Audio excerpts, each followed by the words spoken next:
মাত্র একটা ঘোড়া, যার দামেই বানানো যেত রাজপ্রাসাদ। আর তার জীবন শেষ হয় এমনভাবে যা শুনলে শরীর কেঁপে উঠবে। চলুন দেখে নিই বিশ্বের 5টি সবচেয়ে দামি ঘোড়া, যাদের দামের কথা শুনে আপনার চোয়াল নিচে পড়ে যাবে। 1.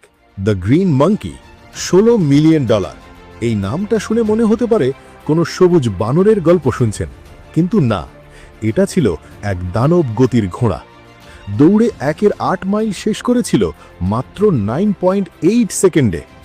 এই গতি দেখে দুই বড় কোম্পানি কুলমোর আর ডার্লি এতটাই পাগল হয়ে গিয়েছিল যে তারা নিলামে একে অপরের সঙ্গে যুদ্ধ শুরু করে।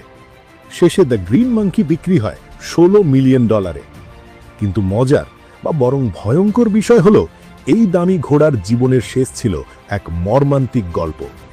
2004 সালে জন্মানো এই রেস হর্সটা ল্যামিনাইটিস নামের এক ভয়ঙ্কর রোগে আক্রান্ত হয়ে মাত্র 14 বছর বয়সেই মারা যায়। একটা সময় যার দাম ল্যাম্বরগিনির চেয়েও বেশি, তার দেহ শেষমেশ ধুলার সাথে মিশে গেল। 2. টোটো, বিশ্বের সেরা ড্রেসেজ ঘোড়া, $21 মিলিয়ন। এই ঘোড়াটার নাম শুনে ভাববেন না এটা কোনো কার্টুন চরিত্র। টোটো ছিল এক ডাচ ওয়ার্ম ব্লাড ঘোড়া, যাকে বলা হয় পৃথিবীর সবচেয়ে নিখুঁত ড্রেসেজ পারফর্মার। ডাচল্যান্ডে জন্মানো টোটোর দাম দাঁড়ায় $21 মিলিয়ন, কারণ সে ঘোড়ার জগতে ছিল যেন এক শিল্পী।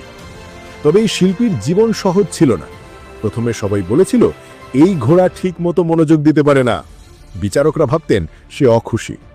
কিন্তু শেষমেশ টোটো প্রমাণ করেছিল মনোযোগ নয়, প্রতিভাই আসল। আর সেই প্রতিভাই